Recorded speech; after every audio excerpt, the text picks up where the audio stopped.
Bonsoir à toutes et tous et merci. Merci d'être là, si nombreux, pour 8e édition du Grand Débat. Je suis très content de vous revoir à titre personnel. Voilà. Alors, on a toujours une émotion un peu particulière quand on est à Vichy, puisque Vichy est le berceau du Grand Débat. C'est là qu'a commencé son aventure il y a 9 ans. Il y a 8 exemplaires, mais on en a sauté une, donc c'était il y a 9 ans. Et nous saluons au passage donc, Claude Maluret, qui avait accepté que Vichy soit la première ville à accueillir le Grand Débat. Et on profite pour remercier le nouveau maire, Frédéric Aguilera, qui a eu la gentillesse de décider que le Grand Débat continuerait à Vichy. Un mot là-dessus, simplement. Je fais beaucoup de villes de France avec des rencontres, avec des gens du Grand Débat. Et beaucoup de gens nous disent, vous savez, c'est une affaire de bien public que dans une ville de province, on puisse rencontrer des gens qui sont finalement les dirigeants intellectuels, moraux, ou bien toutes sortes de gens qui dirigent un peu la société, les sociologues, tous les gens que nous avons reçus toutes ces dernières années. Et ils disaient, c'est un service public, on devrait avoir droit à ça. Et ça m'a beaucoup frappé, ça, parce que lors de la dernière année, il y a 2 ou 3 personnes qui nous ont dit que voilà, ça leur avait fait du bien de pouvoir, dans leur ville où ils habitent, avoir un rapport, un lien avec des gens dont ils ont entendu parler, avec qui ils ont pu avoir des conversations au moment des signatures, des conversations qui leur ont permis de penser autrement des sujets sur lesquels ils étaient sûrs de bien penser. Voilà. Et donc, merci encore, monsieur le maire, d'avoir décidé de continuer ce grand débat à Vichy, car ça nous fait plaisir à nous de pouvoir continuer à vous proposer des gens qu'on estime les plus intéressants du moment. Merci aussi en passant à l'Opéra, qui nous prête ce lieu magnifique. Et un mot pour les libraires, les professeurs et la médiathèque. Il y a des villes où il n'y a plus de médiathèque, ou très peu, et beaucoup moins de libraires, peut-être 1 ou 2 libraires par ville. Et ces villes-là, on voit tout de suite la différence. Ce sont des gens essentiels dans la chaîne du livre. Et quand ils ne sont pas là, ils nous manquent beaucoup. Et ils manquent à la liberté. Et dans leur vie, jamais ils n'ont pour souci de gagner de l'argent, parce qu'on ne fait pas fortune, ni dans les médiathèques, ni dans les librairies, ni dans le professorat. Donc, je voulais les saluer au passage, ce sont des gens qui font notre liberté et notre vie commune. Et un dernier merci aussi à La Montagne, votre journal, qui a fait un très bon travail, comme chaque année d'ailleurs, avant la semaine qui précède la manifestation, et qui a permis à tous ceux qui habitent ici, Vichy et ses environs, de connaître cette manifestation. Voilà. Merci beaucoup au journal La Montagne, qui est associé à cette manifestation depuis le début. Voilà. Alors, nous allons, pour ouvrir cette 8e série de rencontres, recevoir quelqu'un qui a connu une jeunesse et une adolescence exceptionnelles. Pas seulement exceptionnelles, à mon avis, uniques. Je ne connais pas d'autres exemples, même en Europe et dans le monde entier, de quelqu'un qui ait connu une enfance et une adolescence aussi à la fois riche et perturbante que la personne que nous allons accueillir. C'est aussi quelqu'un qui a un parcours scolaire, universitaire d'exception, puisqu'après Normal Sup, elle a été agrégée de philosophie. Et donc, voilà, c'est le niveau ultime de ce qu'on peut atteindre lorsqu'on entame des études universitaires en France. C'est une femme qui a écrit son 14e ouvrage, celui dont nous allons parler dans les minutes qui viennent, des essais, des romans. Et à travers ces romans, elle aborde plusieurs grands thèmes. Et la raison pour laquelle je trouve exceptionnelle Mazarine Pinjot, et la raison pour laquelle on avait décidé d'avoir un entretien avec elle devant vous, c'est que parmi les romanciers, et lorsqu'elle aborde des sujets aussi variés que l'engagement, le secret, la transmission, la relation mère-fille, peu de personnes dans le monde connaissent mieux ces sujets qu'elle. Ce sont des sujets qu'elle a vécus, qu'elle a traversés, et ça donne à ces romans une épaisseur, une authenticité qui sont rare et exceptionnel. C'est la raison pour laquelle nous l'avons invitée et elle nous a fait plaisir d'accepter cette invitation. À tout de suite, je vais la chercher.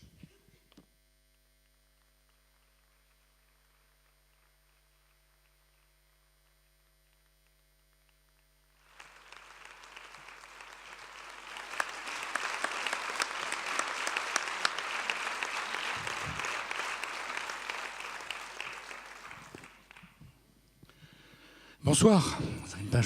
Bonsoir. Ah, vous m'entendez? Oui, oui, ça va. C'est impressionnant. C'est un plaisir de vous accueillir. Bah, merci. C'est vrai, parce que voilà, vous êtes quelqu'un, quoi. Hein. Tout le monde est quelqu'un. Oui, et tout le monde est quelqu'un, bien sûr. Mais vous êtes quelqu'un qui est particulièrement intéressant de rencontrer. Voilà. Je vous laisse. Parce que vous avez écrit, ce que vous avez vu, vécu, vous l'avez transcrit dans des livres, et donc c'est assez passionnant d'avoir la chance de vous rencontrer. Alors, je me suis toujours demandé, mais avant la jeunesse qu'on vous connaît, l'adolescence qu'on vous connaît, quand vous étiez toute petite comme ça, est-ce qu'à un moment vous vous êtes dit, quand je serai grande, je ferai ci ou ça? Est-ce que vous aviez des rêves de petit enfant ou d'enfant? Vous avez rêvé à des carrières, vous avez rêvé à des destins? Des carrières, pas forcément, mais... oui, il y a eu peut-être trois phases. Bon, mais bon. 3 étapes. La phase rockstar. Bon, ça m'est passé assez vite, c'est-à-dire le moment où on chante devant sa glace, quoi, mais je pense que ça est arrivé à tout le monde. Il y avait quoi au mur comme des affiches? Il y avait Jim Morrison. Ouais. Autant pour sa beauté plastique que pour sa voix. Ensuite, là pour le coup de manière plus sérieuse, j'aimais beaucoup chanter, hein, c'était pas non sérieux, mais bon, j'avais pas beaucoup de talent. En revanche, de manière plus réaliste peut-être, j'ai eu une époque où j'aurais voulu devenir styliste. Je dessinais beaucoup, je dessinais des vêtements. Et je découpais, j'aimais bien fabriquer. Modèles, et c'est vrai que c'est un beau métier, styliste. Ouais. Mais bon, j'ai complètement arrêté de dessiner. Alors parfois, ça me reprend comme ça, mais et encore quelque chose d'autre, mais alors de radicalement différent, qui était la compétition d'équitation. Je me voyais bien à un moment donné devenir professionnelle. Et puis j'ai eu un accident qui a complètement défait ces. Couper les envies. Ouais. C'est vrai que c'est un accident qui vous avait arrêté longtemps?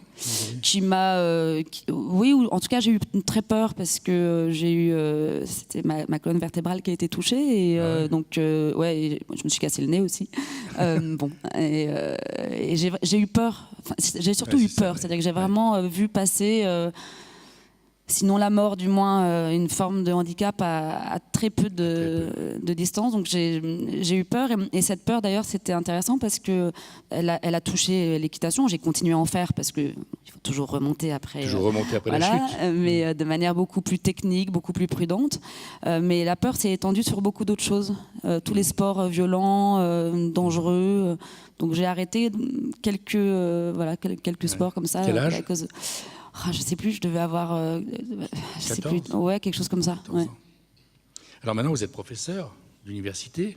Oui, c'est pas un sport très dangereux, ça. C'est moins dangereux que le cheval. Qu'est-ce que je veux dire? C'est quoi le cours que vous donnez en ce moment? C'est quoi, par exemple? Alors, en ce moment, je donne deux cours. Je suis dans une fac où on a le choix de nos cours, donc on décide de tout. On n'a pas quelqu'un au-dessus de nous qui nous dit il faut que tu travailles là-dessus, ce qui a aussi ses avantages, parce que là on est libre de choisir, donc quand on se plante c'est de notre faute. Et donc on change de cours très régulièrement, enfin même tous les ans en réalité. Et là, ce semestre, je travaille d'un côté sur la problématique de la folie chez Descartes, avec un dialogue avec Foucault et Derrida, et de l'autre sur l'altérité, sur autrui, sur comment arriver à penser l'autre. Vous avez combien d'étudiants? Ça dépend. Alors, je suis donc à Paris 8, donc c'est à Saint-Denis. C'est pas la fac qui draine le plus d'étudiants en sciences humaines et en philosophie. Il n'y a plus d'amphi en philosophie. En revanche, on est, ça va de 20 à 50. Alors, c'est votre 14e livre, celui dont on va parler. Il s'appelle Magda. Il est sorti quand? en janvier, ouais. Il y a 2 mois, et chez Julliard, donc votre éditeur habituel. Et alors, j'ai regardé la liste, parce que j'ai lu quasiment tous vos livres, mais j'ai regardé la liste, je me suis aperçu que depuis 10 ans, c'était un livre par an. Et donc je me suis dit, c'est l'écriture et Mazarine Pinjot, c'est quelque chose qui, je sais pas, c'est un besoin, parce qu'un livre par an, c'est beaucoup pour un écrivain. Ça prend beaucoup de temps, un livre par an. En fait, je me rends pas compte, maintenant que vous me le dites, effectivement, il y a peut-être une grosse production, peut-être trop d'ailleurs. Mais c'est-à-dire que je n'ai pas du tout la même notion du temps avec l'écriture que du temps dans une année universitaire, par exemple, qui est très rythmée, qui est scandée par des horaires, des vacances. L'écriture, elle arrive quand elle doit arriver. Et en revanche, je m'aperçois que lorsque je termine un livre, j'ai assez rapidement besoin d'en recommencer un autre. Alors, il y a toujours cette petite période de latence, d'angoisse comme ça, où on se dit mais peut-être que c'est fini, peut-être que j'ai plus rien à dire, peut-être que je trouverai plus de sujet, peut-être. Et tout à coup, ça revient. Et le fait de vieillir et d'avoir déjà beaucoup écrit fait que l'écriture est aussi de plus en plus naturelle. Il y a comme alors c'était un mot peut-être vilain pour parler d'écriture, mais une forme de professionnalisation, juste dans le sens de la pratique, non pas dans le sens. C'est tous les jours. C'est quasi journalier lorsque je suis en train d'écrire un livre. Ouais. Entre les deux, non, j'écris pas. Alors. Je me demandais si, comme explication, parce que c'est une grosse production, comme on dit, est-ce que ça a un lien, finalement, même diffus, avec, finalement, le secret dans lequel votre vie a passé la moitié de son existence? Est-ce que dans le fait d'écrire, il y a, finalement, au bout du compte, quelque chose qui est contre le secret? C'est-à-dire, je vais dire, je vais écrire, je vais parler, je vais... une espèce de vengeance des temps de secret. En tout cas, c'est pas contre le secret, ça interroge le secret. C'est-à-dire que j'ai l'impression de n'être toujours pas venue à bout des mystères et des conséquences humaines d'un secret, à l'intérieur d'une famille ou pour une personne individuelle ou pour un peuple. Enfin, il y a aussi des secrets d'État. Alors, ça peut même être la même chose. Mais j'ai pas du tout l'impression d'avoir fait le tour du secret. Et d'une certaine manière, c'est ce manque qui continue de motiver ma recherche. C'est-à-dire que tant que j'aurais pas réussi d'une certaine manière à circonscrire par l'écriture cette question du secret, alors je continuerai à écrire. Donc d'une certaine manière, j'espère que je n'arriverai jamais à en faire le tour. Mais je dirais plutôt que c'est un moteur comme le manque est un moteur. Donc c'est à la fois... à la recherche du secret, quoi. C'est ça. Ce serait le titre de l'ensemble parce que c'est pas le premier livre où vous abordez le sujet. Oui, bien sûr. De toute façon, je pense que lorsqu'on écrit, on est toujours en train de creuser, de tailler son sillon. C'est-à-dire le sillon, il naît en général dans les premières années. C'est l'équation personnelle dont on n'arrive jamais effectivement qu'on n'arrive jamais à résoudre, et donc qui continue de nous pousser à chercher quelque chose qu'on trouvera peut-être jamais, mais j'aime bien cette idée qu'il y a cette chose qui nous pousse en permanence et qui n'est pas faite pour être trouvée. Et d'une certaine manière, c'est beau aussi un manque qui demeure un manque. Et je trouve que il faut aussi le prendre comme ça, pas sous son versant douloureux. Par ailleurs, juste pour répondre à votre question, qui avait un autre pan sur le fait de dire, parler, etc., contre le secret. J'ai pas l'impression que l'écriture soit de l'ordre du parler, justement. Ça correspond tout à fait, parce que dans le secret, qui me concernait, l'une des parts importantes, c'était le silence. C'est-à-dire, par définition, le secret, c'est ne pas dire. Et c'était ne pas dire essentiellement oralement. Et très rapidement, l'écriture est devenue pour moi un lieu où je pouvais dire, sans le dire aux autres, mais je pouvais le dire. Ça se disait par écrit, voilà. Absolument. Et comme c'était des choses compliquées, étranges, parce qu'après tout, lorsqu'on écrit, on essaie de saisir des émotions, des choses qui sont diffuses, des choses qui ne sont pas très tangibles, qui ne sont pas très claires, et qu'en fait, l'écriture, elle est là justement pour arriver à les capter. D'une certaine manière, l'écrit a toujours été mon lieu d'expression favorite, de refuge, mais même, et de construction. Et d'expression, en fait. Et on peut être silencieux et écrire. Et justement, l'écriture, c'est une forme de parole silencieuse, et moi, ça me convenait très bien, et ça me convient toujours. C'est assez passionnant ce que vous dites. On comprend mieux maintenant comment le lien qu'il y a, parce que moi, j'attache beaucoup d'importance à tout ce que vous avez écrit sur le secret, parce que vous êtes né dans le secret, vous avez grandi dans le secret, et vous avez été plus que ça, parce que c'est beaucoup plus loin que ça, c'est que vous avez été détenteur du secret. Oui. Une seule parole de vous faisait trembler la République. Oui, mais c'est ce que je croyais en tout cas. Enfant, en tout cas, j'avais l'impression d'avoir une responsabilité monstrueuse. Mais oui, non, mais c'est la vérité en plus. Peut-être si vous aviez rencontré 3 journalistes, leur dire voilà. Je sais pas. Non, mais ça aurait une vague. Vous imaginez bien. Pour des choses beaucoup moins importantes de ce qu'on entend aujourd'hui, donc évidemment. Ouais. Non, alors, quand on a connu toutes les étages, vous avez connu les étages du secret, y compris gardienne. C'est ça qui est incroyable, c'est que vous avez connu le secret obligé et en même temps vous étiez la gardienne. Donc, en fait, c'est-à-dire que c'était moi le secret. J'étais détentrice d'un secret. Et c'est ça qui est une position très paradoxale et compliquée. C'est-à-dire qu'à moi, on ne me faisait pas de secret. Oui, c'est ça. J'avais pas l'impression d'être exclue du savoir. Enfin, j'étais exclue de certaines zones, de certains lieux, de la vie de représentation, notamment de mon père. J'étais, par définition, dans une famille qui était non officielle, qui était à côté. Donc, il y avait une forme d'exclusion de certains lieux du pouvoir, notamment. Donc, c'est presque géographique, ce secret. Mais c'était moi, le secret, c'est-à-dire que c'est moi qu'il fallait cacher. Et donc, c'est pour ça que ça reste une énigme, en fait. C'est pour ça que ça continue d'être d'irriguer d'une certaine manière ma recherche, mon questionnement et donc mon écriture. C'est que après, c'est arrivé à d'autres de ne pas pouvoir dire qui on est. La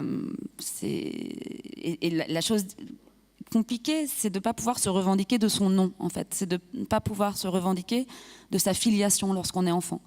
Et ça l'est d'autant plus que lorsque cette filiation, elle est effectivement celle d'un personnage public, et donc on entend parler de ce personnage public dans la cour de l'école, dans la rue. J'ai quand même vécu deux campagnes présidentielles, donc nécessairement c'est un peu des sujets dont on parle. Et d'entendre impuissant, et de ne pas pouvoir se revendiquer d'eux pour pouvoir soit défendre, parce que évidemment il était aussi très attaqué, soit au contraire, même pourquoi pas être fier. Être fier, bien sûr. Et en fait, c'est ces deux choses-là qui sont celles de tout enfant, mais là, d'une certaine manière, grossies, de manière assez exponentielle. Ces deux choses-là qui vous sont interdites rendent la construction identitaire très compliquée. C'est surtout à cet endroit-là, j'ai l'impression que le fait de ne pas pouvoir se dire rend la chose compliquée. Après, dans les relations amicales, dans les relations aux autres, à quel moment je dis, à quel moment je ne dis pas, il faut un grand degré de confiance. Ça ne rend pas très léger les relations, quoi. Oui. Ça les inscrit d'emblée dans une forme de responsabilité assez lourde pour un enfant, mais bon, voilà. On n'est pas un peu fier de détenir un secret? Parce que... Alors, le pendant de ça... Il y a une force. Bien sûr.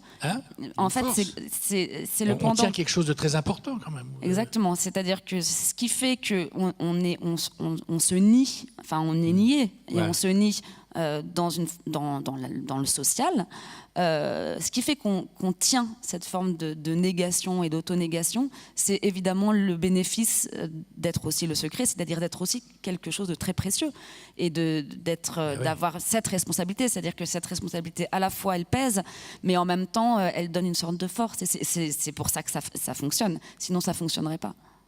C'est vraiment les pages sur le secret dans votre livre sont exceptionnelles, vraiment. On l'a encore vérifié ce soir avec la précision avec laquelle vous parlez de ces sujets qui sont des sujets que tout le monde connaît à des niveaux moins importants, mais que tout le monde... Un mot quand même, vous pensez dans votre livre que le secret, c'est pas bon. Le secret, ça entraîne la violence, vous écrivez.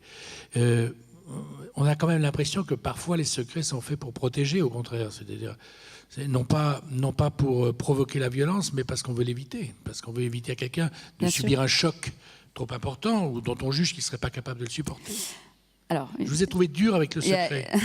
Il y a beaucoup de choses à dire là-dessus. Parce que moi, je ne pense pas qu'on protège quelqu'un en lui cachant la vérité. Non. Je pense que la vérité, d'une manière ou d'une autre, elle finit toujours par s'exprimer, que ce soit de manière claire, directe, énoncée, ou que ce soit par la voie du symptôme. Je ne pense pas qu'on puisse cacher quelque chose d'important, je veux dire, qui puisse avoir des conséquences sur la vie. Je ne pense pas qu'on puisse le faire longtemps, et non seulement je ne le pense pas, mais je pense que ce n'est pas souhaitable, parce que le fait de cacher la vérité, c'est aussi une manière de ne pas respecter la personne qu'on a en face, c'est-à-dire de penser qu'elle n'est pas capable d'entendre. Penser que l'autre n'est pas capable d'entendre, c'est quand même...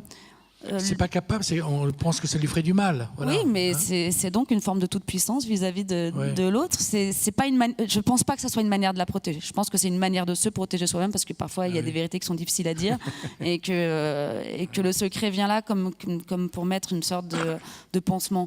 Mais en revanche, pour la question des enfants, parce qu'on peut dire que oui, il y a des époques où un enfant ne peut pas tout entendre, la maladie d'un parent, quelque chose qui s'est passé dans sa famille. Bon, d'abord, je pense qu'un enfant, il comprend beaucoup de choses, qu'il ne faut pas tout lui dire, mais tout n'est pas de l'ordre du secret. Il faut aussi faire attention, c'est-à-dire qu'il y a des choses qui se passent dans la vie des adultes qui n'ont pas à être racontées aux enfants, mais pas parce que c'est secret, juste parce que ce n'est pas de son âge. Le secret, c'est vraiment quand quelque chose est tabou, ce n'est pas juste ce qu'on ne dit pas. Il y a beaucoup de choses qu'on ne dit pas sur scène et qu'on dit dans sa chambre à coucher qui ne sont pas de l'ordre du secret, qui sont juste pas, qui n'appartiennent pas à cet espace, et inversement. Donc ça, c'est pas ça le secret. Non, le secret, c'est plus le fait de ne pas dire, c'est-à-dire vraiment de cacher. Et on sait bien que les enfants à qui on a caché, je sais pas, par exemple, je pense à Edgar Morin, qui a perdu sa mère très tôt, et à qui on a caché qu'elle était morte. Personne ne lui a dit. On a juste oublié de lui dire. Alors, c'est pas qu'on a oublié de lui dire, c'est que sans doute on a eu peur de... On a eu peur, oui. Mais ça a été un traumatisme toute sa vie. Parce que comment on fait un deuil, comment on met des mots sur quelque chose qui n'a pas eu lieu, mais en même temps, il y a quand même une absence. Comment on arrive à symboliser cette absence si elle n'est pas énoncée. Non, vraiment, je pense que le secret... Ouais. Je pense que c'est toujours mauvais. Après, le secret... il peut être momentané, c'est-à-dire qu'il y a peut-être des circonstances. Voilà, je ne suis pas une ayatollah de la vérité, pas du tout. Mais parce qu'il y a un moment où il faut dire les choses, évidemment, il faut aussi être plus nuancé et complexe. Mais je pense qu'un vrai secret, ça crée toujours de la gangrène, ça irradie d'une manière ou d'une autre sur les générations d'après. Je pense que de toute façon, ça loge en soi quelque chose qui est délétère. Alors, l'inverse du secret, on va dire que c'est la transparence, pour aller vite. En tout cas, la transparence apparaît aux yeux de tous, dans sa traduction simple, comme le contraire du secret. Or, vous venez de nous dire que le secret n'était pas bon, et l'an dernier, il y a 18 mois, vous avez écrit un livre qui s'appelle La dictature de la transparence. Et qu'est-ce qu'on lit dans ce livre? Que la transparence, c'est une tyrannie, etc. Alors on se demande, alors Mazarine Pinjot, elle est contre le secret, elle est contre la transparence, alors qu'est-ce qu'il faut faire? Contre tout. Non mais c'est bizarre, d'avoir écrit à 18 mois d'écart une défense de la... le fait que le secret soit pas bon et que son contraire soit pas bon non plus. Parce que je pense pas que la transparence soit l'opposé du secret. L'inverse du secret. Ouais. Je pense que la transparence, c'est vouloir rendre public des choses qui n'ont pas forcément vocation à l'être. Je pense que c'est justement l'indistinction des espaces. C'est le fait de Vous dites que le périmètre du secret n'a rien à voir avec le périmètre de la transparence? Je pense. Parce que d'abord, par exemple, le périmètre du secret, il est souvent à l'intérieur des familles. Il est souvent privé. Et donc de toute façon il est souvent dans la sphère intime. Bon, après il peut être autre part, et puis il peut lier des gens aussi. Les secrets, c'est des terribles pactes entre les gens, parce que le fait de partager un secret, c'est c'est comme un pacte du sang, quoi. C'est quelque chose qui lie et qui endette aussi. Mais sur la transparence, non, je pense que la transparence qui en plus, parce que je ne suis pas contre la transparence pour tout, enfin, il y a des lieux où il faut effectivement beaucoup plus de transparence, mais c'est l'injonction morale comme une sorte de norme devenue absolue, non interrogée, que je trouve assez insupportable, parce que effectivement, d'abord, elle a des relents un peu dictatoriaux, et à terme, la transparence, c'est effectivement le totalitarisme, dans la mesure où la transparence, c'est l'idée d'effacer la distinction entre le public et le privé, non seulement dans l'espace public, mais à l'intérieur de soi. C'est-à-dire que le citoyen est d'abord un homme privé, il n'y a plus de distinction entre le bien public et le bien privé. Ce qu'il vit chez lui, derrière ses murs, doit être exposé au dehors. Et donc, si on efface ces frontières, comment on structure une société ? Comment une démocratie peut-elle fonctionner ? C'est plus une réflexion sur les espaces, en fait, la question de la transparence. Et je pense que dans certains, elle doit exister, la transparence. C'est juste que la brandir à tout va, je pense que c'est un danger. Mais vous savez bien qu'en ce moment, c'est la mode, j'allais dire. C'est-à-dire que les responsables publics ou les gens qui ont une parole publique, on leur demande une majorité de gens en ce moment, visiblement, quand on voit la vente des journaux qui en parlent. Bien sûr. Si les journaux en parlent, c'est qu'ils sont achetés. Et Bien donc, sûr. La volonté de transparence, elle aurait peut-être un peu... Évidemment, le mot ne correspond pas exactement, mais on a une volonté de savoir toute la vie privée pour savoir si, dans le discours public tenu par un responsable public ou même un écrivain, il n'y a pas une conduite inverse de celle qui est dite. C'est-à-dire pour vérifier la cohérence des personnes. Absolument. Et la cohérence des personnes sur toute la durée de la vie. Toute la durée de la vie. On n'a pas intérêt à avoir fait une connerie à 10 ans, quoi, parce Exactement. que ça vous rattrape. L'oubli est impossible en ce moment. Mais même d'ailleurs, dans l'éducation nationale, on voit que maintenant, on garde les bulletins jusqu'en 3e, c'est-à-dire qu'on voit quel niveau on avait 3 ans plus tôt. Je trouve que c'est très dur. C'est quand même une conception de la vie qui fait qu'on n'a pas le droit de changer. Il y a quand même quelque chose où on étale comme ça, où on aplatit les choses, comme si la temporalité ne permettait pas de se transformer, d'évoluer. Bon, déjà, il y a cette question-là. Ensuite, sur le fait de vouloir connaître la vie privée des gens, bon, pourquoi pas. Moi-même, parfois, ça m'intéresse, ça m'amuse. Et puis, les hommes politiques se prêtent au jeu. Alors, il y a la politique et puis vous avez parlé des écrivains. Ça, c'est encore autre chose. Les hommes publics ou femmes publiques. Pour moi, dans l'art, on n'a pas besoin de connaître forcément ni les auteurs, ni les artistes, etc. En tout cas, il y a quand même une rupture entre l'artiste et ce qu'il fait. Souvent, il y a des artistes qui sont odieux et qui font des choses fantastiques, des écrivains qui sont absolument adorables, mais qui ne font pas de la très bonne littérature. Il n'y a aucun lien entre la personne et l'œuvre. Pour ce qui est de la politique, c'est différent. C'est normal de pouvoir requérir une cohérence entre la vie privée et la vie publique, ça c'est normal. Mais le paradoxe de ça, c'est que en réponse au désir de transparence, qui est en fait aussi quelque chose qui a un prix, parce que comme vous l'avez rappelé, ça fait vendre des journaux, ça a une valeur commerciale, la transparence. C'est pas du tout une valeur morale, c'est d'abord une valeur commerciale. C'est des milliards d'euros. Absolument. Mais le paradoxe, c'est que par rapport à cette demande de transparence, qu'est-ce qui finalement a grossi, s'est construit comme un rempart ? C'est la communication. Et qu'est-ce qu'il y a de moins transparent que de la communication ? La communication, c'est l'art de créer une image.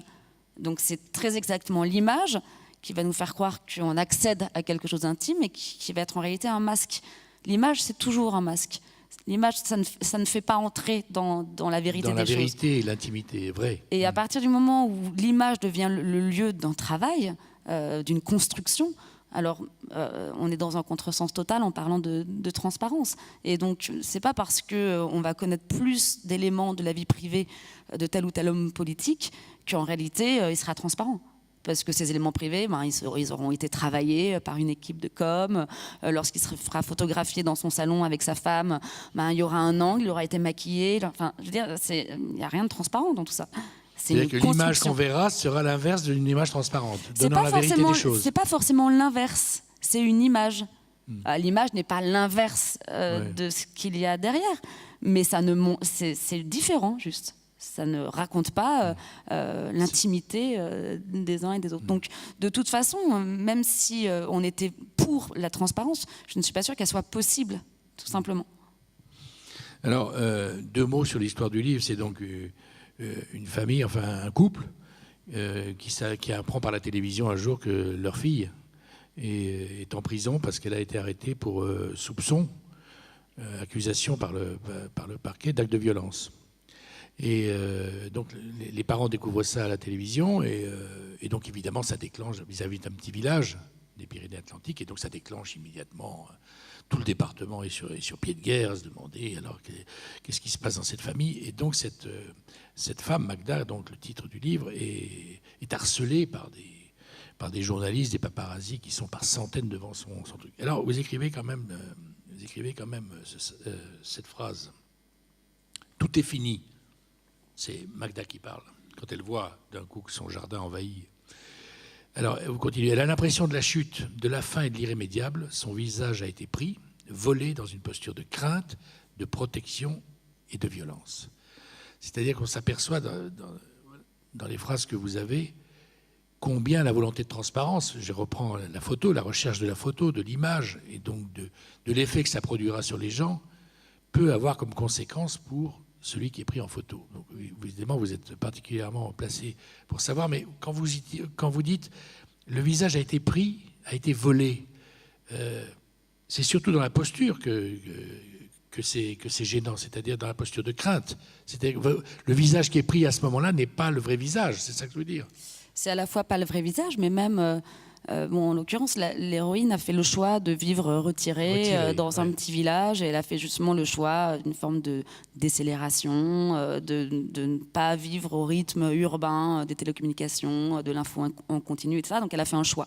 Ce choix, il est transgressé par effectivement ces paparazzis qui l'attendent devant chez elle et qui lui volent son image, c'est-à-dire qu'elle ne la donne pas, cette image.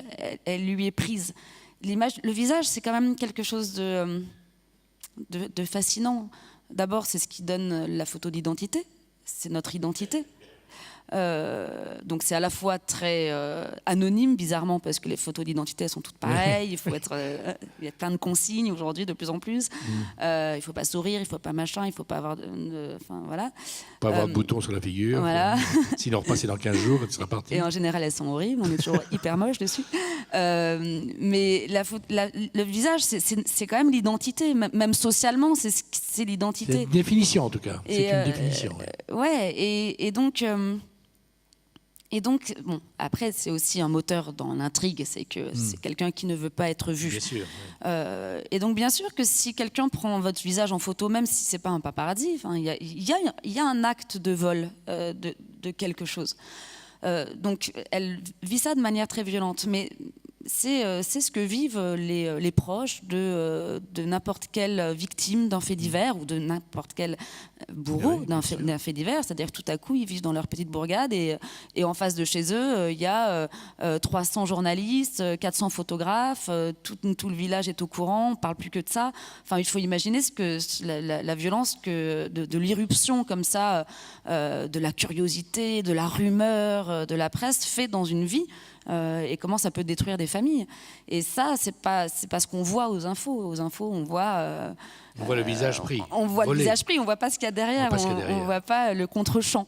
Et le contre-champ, il est assez terrifiant, en fait. Et moi, ce qui m'intéressait là, c'était le contre-champ, et c'était effectivement que cette mère et ce père vont être pris en photo comme s'ils étaient coupables de quelque chose, alors que ce sont juste le père et la mère, et qui veulent protéger leur enfant, et qu'ils veulent aussi protéger leur vie, leur choix de vie.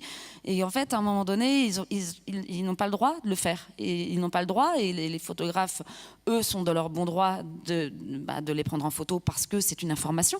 C'est vrai. Et donc, voilà, il y a une impunité d'un côté, de l'autre, quelque chose qui est détruit, mais ils peuvent rien dire. Parce que ça fait partie des mœurs. Et je trouve intéressant de voir comment quelqu'un qui avait choisi l'anonymat allait se faire piéger. Allait se faire piéger par... Ouais. Alors, le deuxième thème, un des thèmes de votre livre, c'est l'engagement.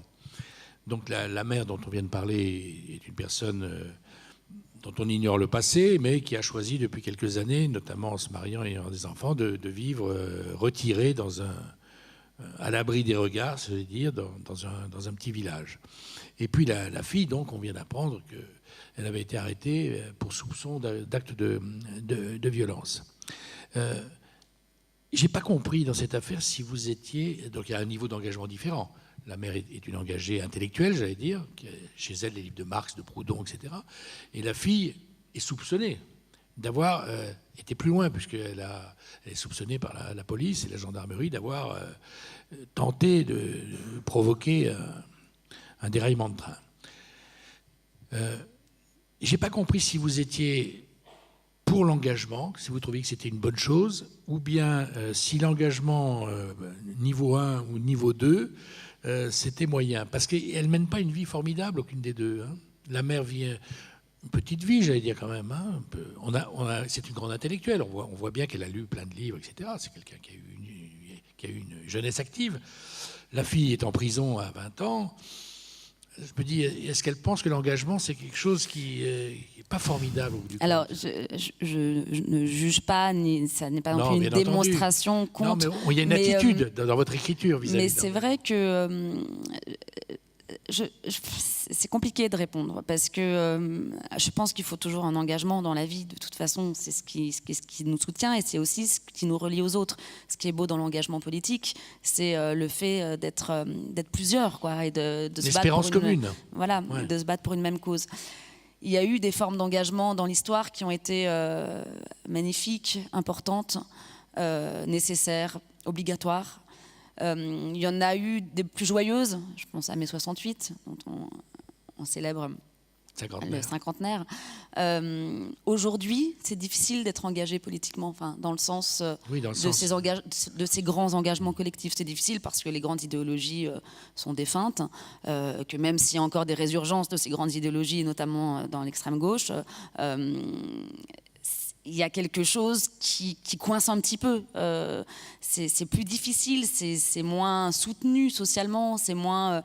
Enfin voilà, l'utopie a fait long feu. C'est difficile aujourd'hui de croire dans les lendemains qui chantent. Peut-être qu'on est devenu plus adulte, plus responsable, je ne sais pas, mais on est dans une époque politique, je trouve, difficile de ce point de vue-là. On va être premier de cordée maintenant. Ouais, le collectif est devenu. Ça, alors ça se recrée. Beaucoup plus individuel. Oui. Ça se recrée de manière locale, mais de manière vraiment, je sais pas, enfin. Nationale. Ouais, nationale. Un élan. Je trouve que c'est plus difficile. Maintenant, à côté de ça, la chose, enfin, donc l'engagement, ça fait rêver.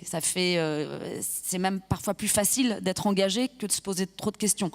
Il y a aussi des engagements politiques qui servent, qui sont utiles parce qu'ils donnent un sens à la vie sans qu'on soit obligé de trop chercher. Ça peut être pratique aussi d'être engagé.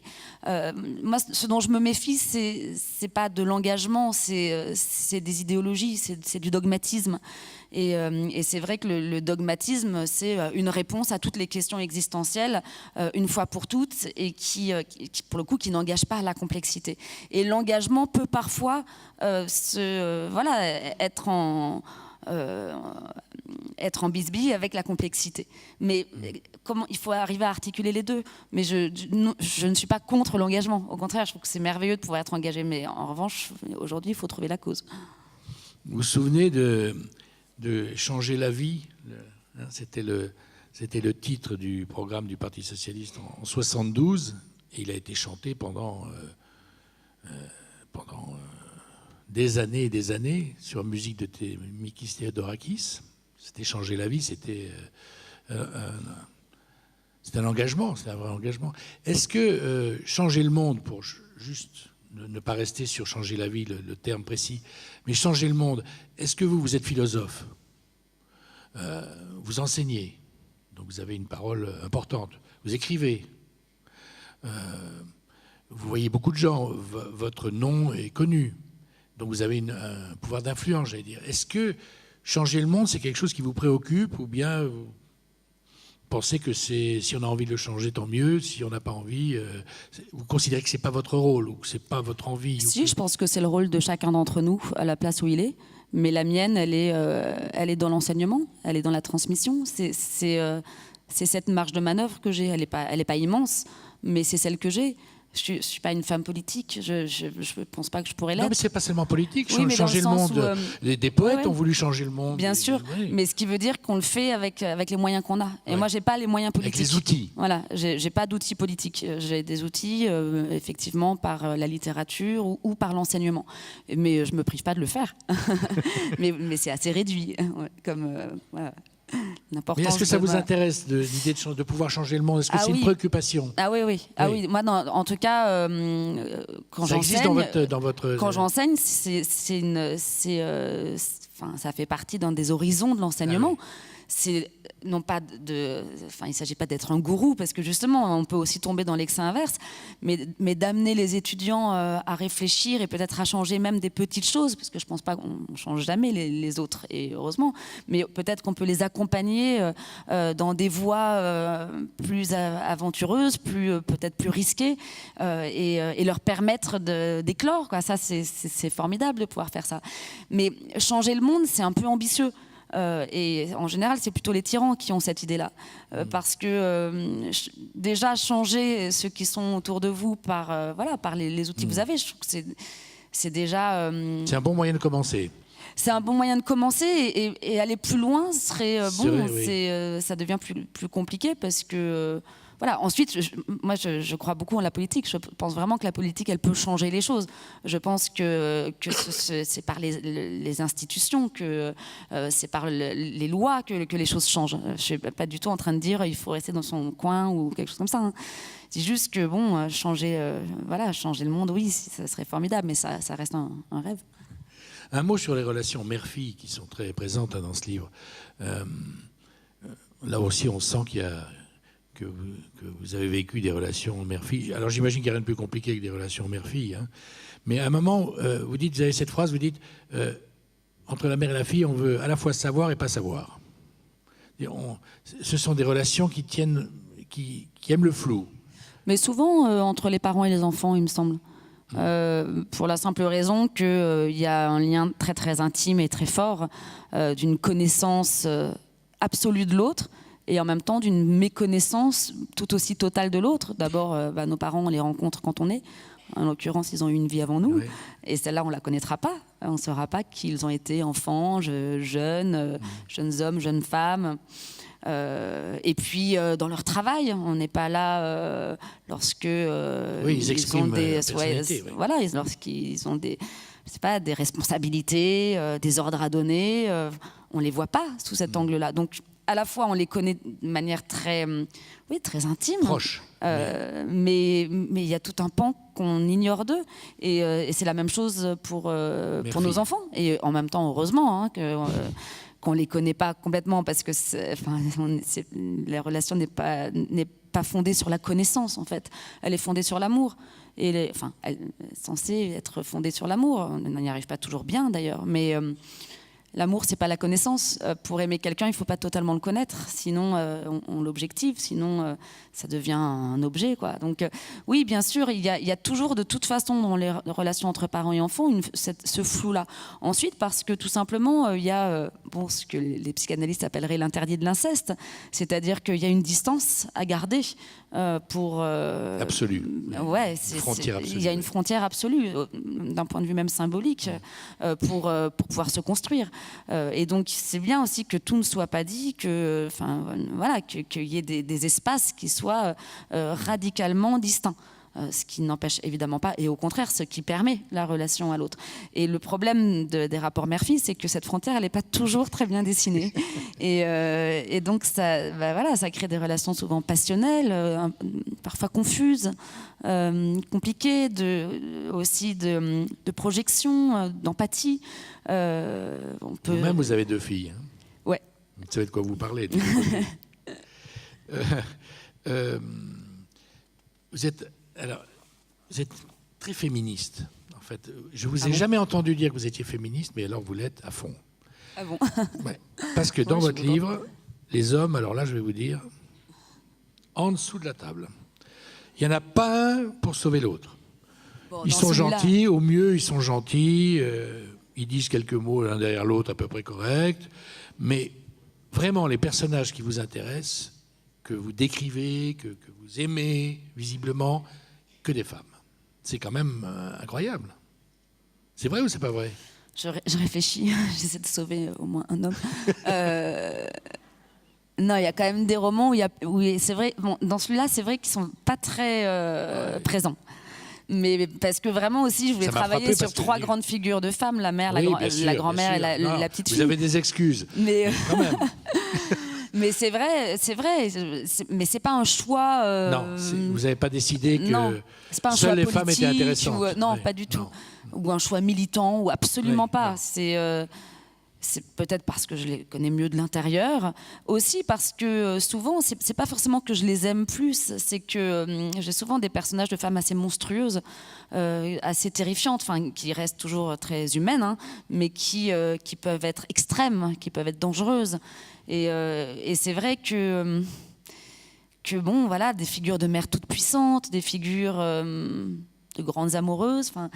Peut-être que, oui, je ne saurais pas vraiment répondre. Peut-être parce que j'en connais plus la complexité. Voilà, et peut-être parce que les femmes font plus peur aussi, je ne sais pas. Bon, peut-être dans un prochain... Les grandes figures mythologiques sont souvent des figures féminines. C'est vrai, bien sûr, bien sûr. Et peut-être dans un prochain livre, donc... Ouais, je vais m'efforcer maintenant à écrire... Penserez à nous, penserez à nous. Mais je vous aime beaucoup, hein, par ailleurs, les hommes. Hein, 2 mots sur... alors là, c'est quand même une révolution décidée par personne, ou du moins par des gens qui n'avaient pas le pouvoir de décider normalement. Je parle de l'affaire Weinstein, de ce qui est venu d'Hollywood, cette espèce de... Le monde entier, pendant des centaines de millions uniquement en France, on en est à 900 000 tweets sur cette question donc du harcèlement, du viol des femmes, Et alors je me suis demandé comment vous aviez vécu cette espèce de... D'abord, c'est incroyable ce qui s'est passé. Ça prouve combien la chose était répandue. Et alors, à propos de silence et de secret, est-ce que vous avez une explication sur ces siècles qui ont passé sans que... Alors, je comprends bien maintenant, Internet, ça n'existait pas il y a 50 ans. C'est vrai. Mais quand même, pourquoi cette chape a couvert le monde entier sans qu'il y ait le début de ce à quoi on assiste depuis 6 mois? Je serais bien en peine de le dire, hein, mais non, il y a quand même chez les femmes une forme d'intégration d'un statut, comme si la souffrance était plus naturelle et plus, ne serait-ce que parce qu'elles accouchent. Les femmes, la souffrance, elles la connaissent, elles l'ont intégrée comme quelque chose de normal. Ensuite, c'est possible. Il y a quelque chose, je pense, qui est important de cet ordre-là. Mais par ailleurs, c'est quand même c'est la domination, quoi. C'est la domination sociale de plusieurs siècles qui est devenue une seconde nature. Parce que c'est pas que le masculin versus le féminin, et je trouve que c'est le danger un petit peu de ce mouvement. C'est une structure sociale qui est en cause en réalité. C'est non seulement le fait que des hommes puissent libérer leurs pulsions sans être inquiétés et sans même trouver ça répréhensible. Alors là, on est aussi face à un énorme problème d'éducation quand même, parce que c'est quand même la base de tout. Mais au-delà de cette question pulsionnelle et finalement totalement impunie par une habitude sociale, quoi, et aussi par un manque d'éducation, il y a surtout la grande problématique de la disparité des salaires, de la disparité des droits, de la disparité... Moi, c'est ça qui me choque le plus, et c'est ça qui permet aussi aux hommes de faire ce qu'ils veulent. Quand on a le pouvoir, on fait ce qu'on veut. Et donc c'est aussi d'abord un problème politique. C'est pas qu'un problème de la femme contre l'homme, c'est que je trouve assez pauvre en réalité. Parce que bon... Mais quand je lis la proportion de femmes qui disent maintenant, dans l'anonymat, avoir été inquiétées, harcelées, etc., ce sont des proportions dingues. Ce sont 30% disent qu'elles ont été harcelées une fois dans leur vie, au travail. Ce sont des proportions énormes. Moi, ça ne m'étonne pas beaucoup, en fait. Ouais, non, mais ce qui est, enfin, le problème, c'est que la question que peut se poser, c'est pourquoi est-ce que les femmes ne se sont pas révoltées plus tôt. Oui. Mais justement, alors d'abord, il y a encore une fois cette intériorisation du secret. On a parlé d'engagement tout à l'heure. C'est étrange que la moitié de l'humanité ne se soit pas engagée elle-même pour sa d'abord, propre parce que c'est difficile. Quand on est une victime et qu'on a l'habitude de l'être, il y a quelque chose qui s'appelle la honte. Et qui fait que prendre la parole, c'est très compliqué. C'est-à-dire que quand on a été mis à la place de l'objet depuis des siècles, et socialement encore, c'est très difficile de devenir un sujet. Pour se révolter, il faut être un sujet politique.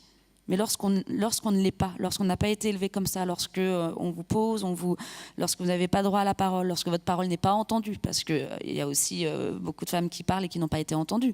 Il y a des plaintes qui n'ont pas été retenues. À une époque, dans les commissariats, vous alliez déposer plainte, on la prenait quasiment pas, quoi. Donc, pour être à la fois une victime et arriver à dépasser ce statut de victime auquel est accolée la honte, une forme d'humiliation, c'est très compliqué psychologiquement. Et pour ça, il faut être un collectif. Et donc c'est pour ça que ça ne peut devenir qu'un combat politique, mais qui ne soit pas que celui du ressentiment, qui soit celui de la proposition politique, d'une vraie transformation des rapports humains, quoi, des rapports sociaux, humains et sociaux. Donc voilà, je pense qu'il faudrait arriver maintenant à cette étape-là. Je trouve que l'étape a été nécessaire, l'étape de la libération de la parole. Elle a été excessive aussi, mais c'est normal, puisque ça fait trop longtemps que les femmes se sont tuées. Donc, voilà, donc il y a eu des excès. Moi, personnellement, balance ton porc, c'est vraiment une phrase que je ne supporte pas. Mais bon, voilà, maintenant, il faudrait, à mon avis, passer à l'autre étape, qui serait celle d'une construction commune, parce qu'évidemment, c'est les hommes et les femmes qui doivent faire ça ensemble. Combien d'hommes sont aussi ébahis par ce qu'ils apprennent, quoi. Enfin, tous les hommes ne sont pas des porcs. Non, mais c'est ça qui est problématique dans cette phrase balance ton porc. Je trouve qu'il y a d'abord une violence, une violence qui répond à la violence, mais quand même une assimilation puis c'est une déclaration de guerre. C'est une déclaration de guerre, plus que MeToo, une demande de droit. Absolument. C'est ça qui me... Et est-ce que vous pensez que le temps est venu, là, que ça va changer quelque chose, ou bien ça peut être un spasme et que ce que vous décrivez comme les choses anciennes peuvent ressurgir? Est-ce que vous pensez que... C'est la vraie question qu'on est en droit de se poser aujourd'hui. Je pense que là, pour le coup, il y a un lieu d'action politique. Voilà, on parlait d'engagement. Je pense que c'est un lieu d'abord de réflexion, parce que là, il n'y a pas eu le temps de la réflexion. Le débat, il a été confisqué. Tout le monde s'est insulté les uns les autres, les unes les autres, surtout. Bon, c'était pas très intéressant. Enfin, c'était impossible d'asseoir une vraie réflexion dans un espace public. Je pense qu'aujourd'hui, il faut prendre ce temps-là. Et là, pour le coup, il y a quelque chose à inventer. Et ça sera vraiment intéressant. Mais il faut le faire, quoi. Et si on le fait pas, non, ça retombera, je pense. Pour finir, 2 mots sur les lieux. Alors, Pyrénées-Atlantiques et puis la Lozère, les Causses. Et alors, il y a des passages où on est sac à dos, etc. Alors, je me suis dit, elle a fait ça à sac à dos parce que c'est très précis, parfois. Il y a des chemins extrêmement précis, comme si vous les aviez traversés. J'ai fait de la randonnée il y a très longtemps dans les Pyrénées-Atlantiques et Pays Basque. Voilà, un peu partout. Ouais. Pyrénées et Pays Basque, quoi. Et voilà, mais ça c'était assez lointain. Je me suis pas mal baladée dans les Causses. Ouais, dès que je peux, j'aime bien me promener. Sac à dos. Ouais. Sac à dos. Enfin, je le fais un peu moins. Enfin, à une époque, je faisais sac à dos, bivouac, la totale. Je le fais moins maintenant. Et recettes de cuisine. Alors, j'étais étonné, mais dites donc, il y a quelques recettes de cuisine. Alors, un peu genre Haïti, un peu des îles. Mais il y a beaucoup de recettes de cuisine. Je me dis, tiens, c'est... Oui, j'adore cuisiner. Ah oui, et donc, comme j'adore cuisiner, j'adore manger, évidemment. Parler de nourriture. Et donc, j'adore écrire sur la nourriture. Et ouais, parce que écrire, c'est une matière aussi, les mots. Et donc, moi, ce que j'aime dans la cuisine, c'est quand les choses commencent à se transformer, quand il y a des mélanges, quand on fait exhumer des nouveaux parfums. Enfin, c'est un truc un peu alchimique, quoi. Mais l'écriture, c'est pareil, en fait. Et donc, je trouve qu'il y a un vrai plaisir à essayer d'écrire. En plus, c'est toujours ce qu'il y a de plus fascinant, d'arriver à écrire des goûts des sensations, c'est-à-dire quelque chose qui semble très abstrait, qui sont vrai, des mots. Difficile, c'est très difficile. Arriver à ce que ces mots s'incarnent, prennent chair. Comment les mots rejoignent le corps. Ça, c'est toujours quelque chose qui me passionne dans l'écriture. C'est vraiment comment les mots rejoignent le corps. Et je pense qu'ils sont capables de le faire, mais il faut les travailler, il faut les cuisiner un petit peu. Mais vous avez raison de m'avoir repris. Ce ne sont pas des recettes, parce que ça donne envie de les manger. Enfin, il y a des réflexions sur la qualité des choses qu'on met dedans, etc. C'est plus qu'une recette. C'est donner envie de manger quelque chose qu'on a imaginé. C'est plus ça que des recettes, vos allusions à la cuisine. Oui, puis c'est un personnage qui vit à la campagne, qui a choisi de vivre aussi de ses propres produits. Il y a une grande attention à la nature, à ce qu'on produit, à une forme d'autonomie, de fait, et à la terre. Ouais. Ouais. Les légumes, on les a fabriqués quasiment. Aux chiens aussi, aux animaux. Bon, l'heure est arrivée, plus que l'heure même. Alors, je voulais simplement vous dire que je vous avais promis quelqu'un d'authentique, de vrai, et voilà. Chaque mot, ça m'a beaucoup frappé dans notre conversation, chaque mot qu'elle dit pèse. C'est-à-dire qu'on sent que c'est pas de la littérature, quoi. Ce ne sont pas des mots. J'ai senti qu'il y avait une densité dans chaque mot et du vécu dans chaque mot. Et c'est pour ça qu'on avait demandé à Mazarine Pinjot de venir. Ça fait d'elle quelqu'un qu'il est vraiment intéressant de lire, parce que la vraie littérature, c'est quand même le poids des mots plus que le choix des mots. Voilà. Merci beaucoup d'avoir été avec nous. Merci à vous. Elle va parler avec chacun d'entre vous et signer ses livres à la sortie. Tous ceux qui voudront lui parler pourront avoir accès à Mazarine Pinjot. Merci beaucoup d'avoir été avec nous. Merci.